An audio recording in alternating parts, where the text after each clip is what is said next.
Assalamualaikum warahmatullahi wabarakatuh. Bismillah, walhamdulillah, wassalatu wassalamu ala rasulillah. Halo sahabat dimana saja berada, salam jumpa. Semoga senantiasa dalam keadaan sehat walafiat dan dalam lindungan Allah Subhanahu wa ta'ala. Nah sahabat sekalian, kesempatan kali ini kita akan membahas ketentuan zakat fitrah dan juga zakat mal. Baiklah, kita awali dulu dengan membaca basmalah. Bismillahirrahmanirrahim.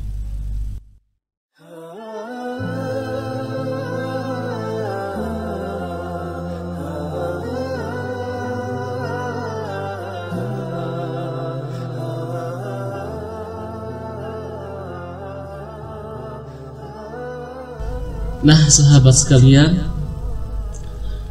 kita awali pembahasan kita dengan ketentuan zakat. Yang pertama adalah pengertian zakat.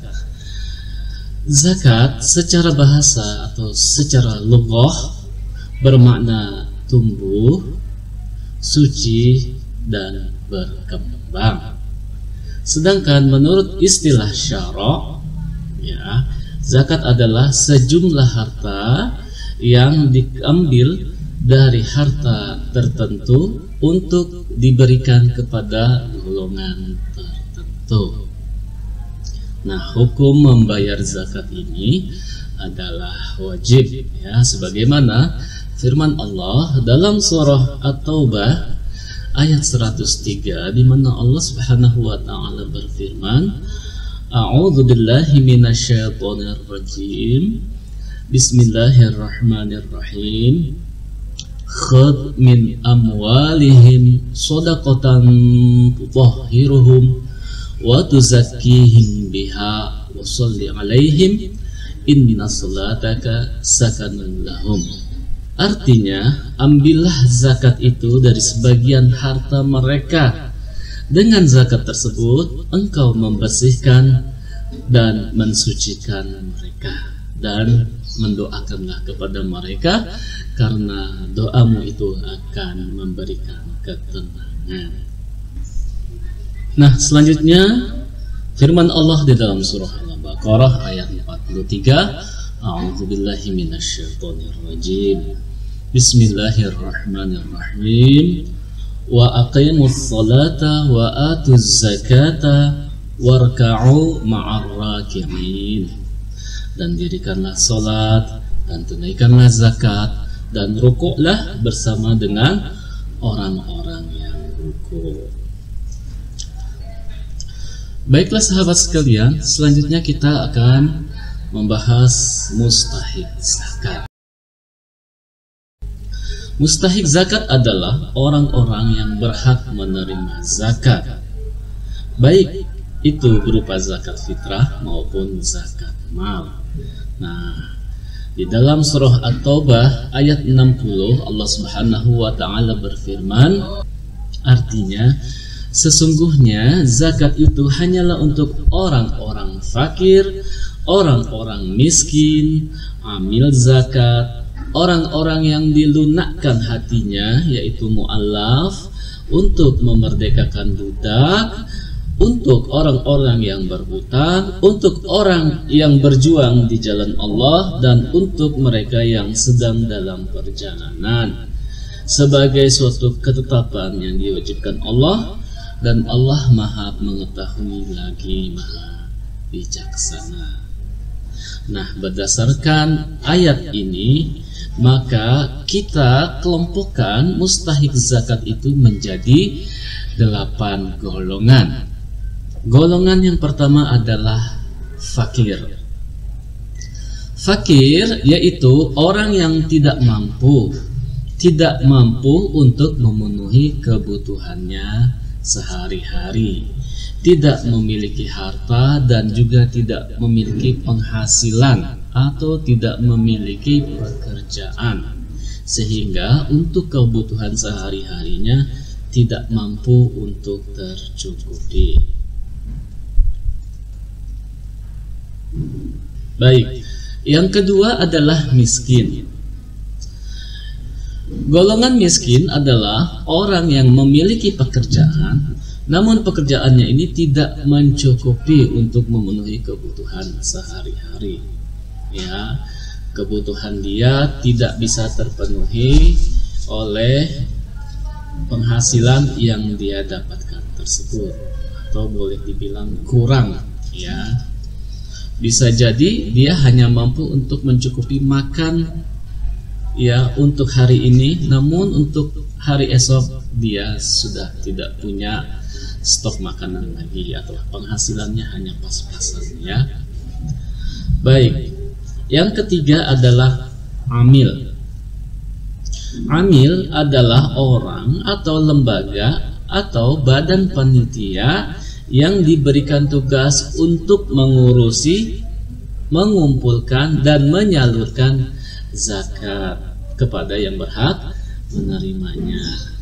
Nah, amil itu sendiri harus memiliki syarat-syarat tertentu, antara lain muslim, balik, berakal, merdeka, adil, jujur, dan amanah, serta memahami hukum-hukum, ketentuan-ketentuan yang berkaitan tentang zakat di dalam fikih Islam.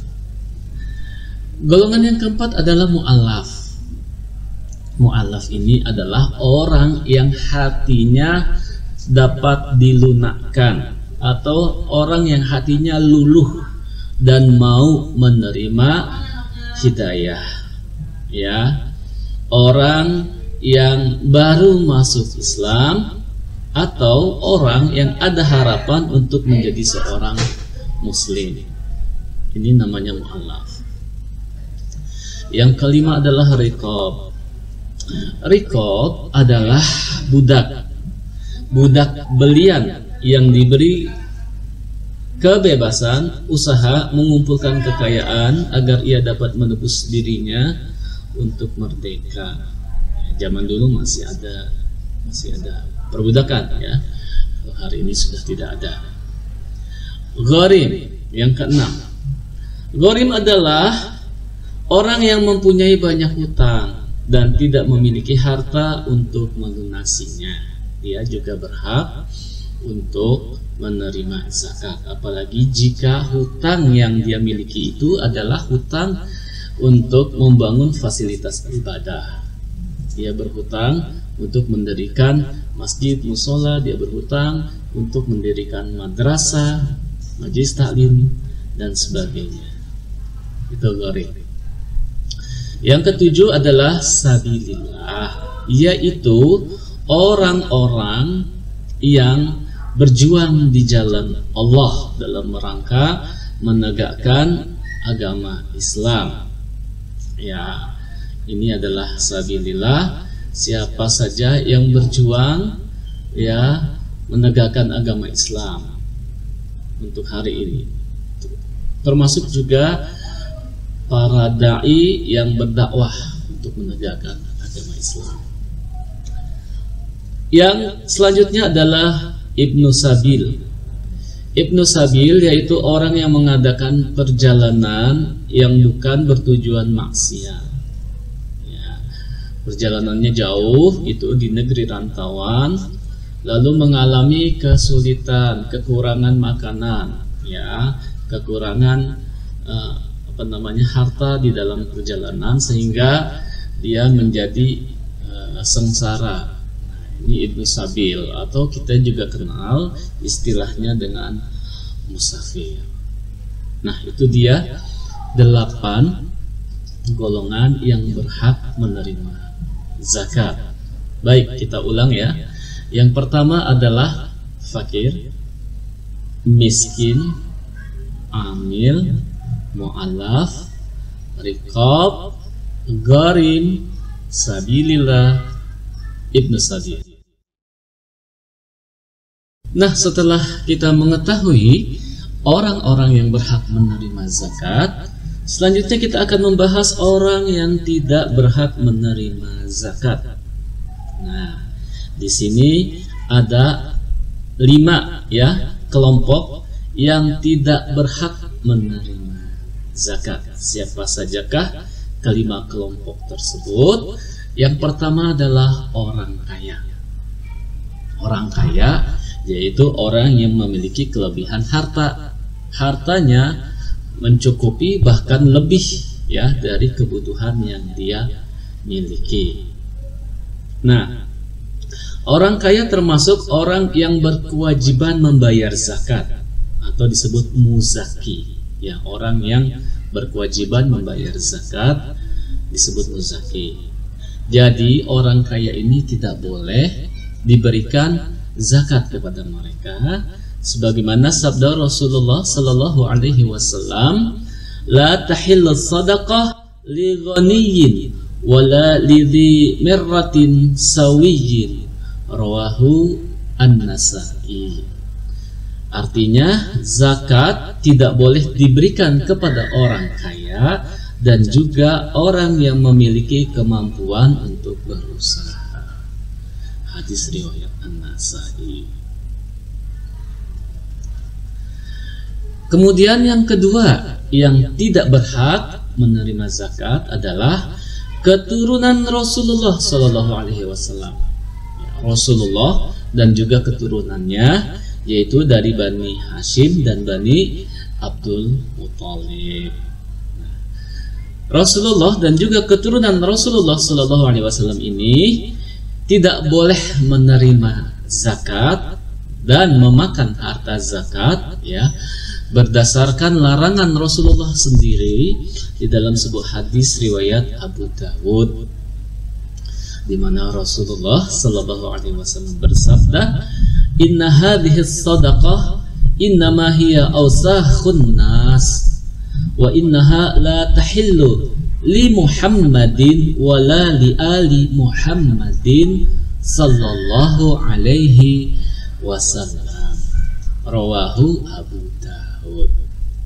Artinya zakat adalah kotoran harta manusia, tidak halal bagi Muhammad sallallahu alaihi wasallam dan juga tidak halal pula untuk keluarga Nabi Muhammad sallallahu alaihi wasallam.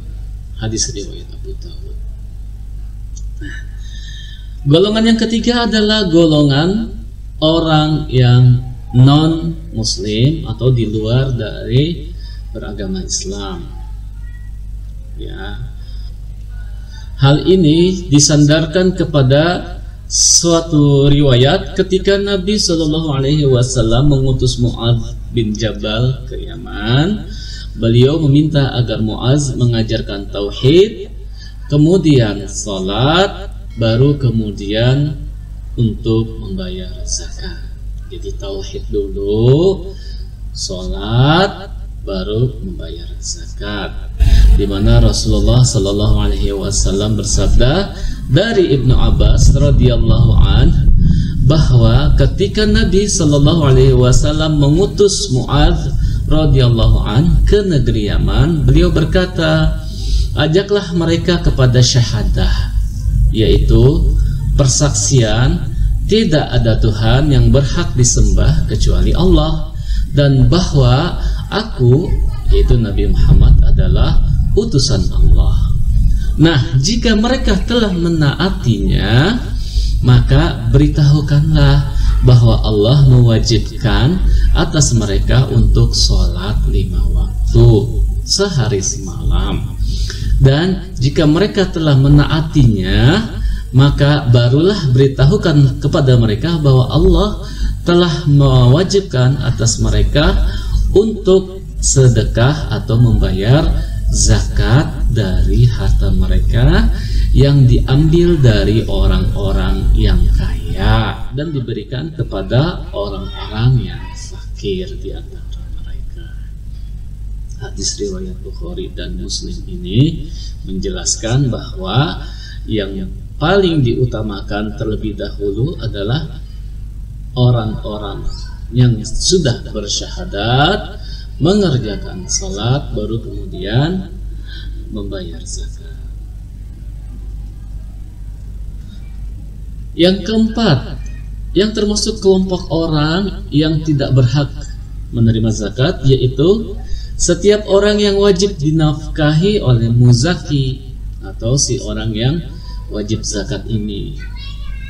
Ya, termasuk aturan baku ya terkait penerima zakat. Ya, misalnya seorang kepala keluarga yang wajib mengeluarkan zakat, tetapi zakat itu diberikan kepada istrinya atau anaknya. Nah, itu tidak boleh. Mestinya dia harus memberikan zakat itu kepada fakir miskin dan 8 golongan yang berhak menerima zakat itu.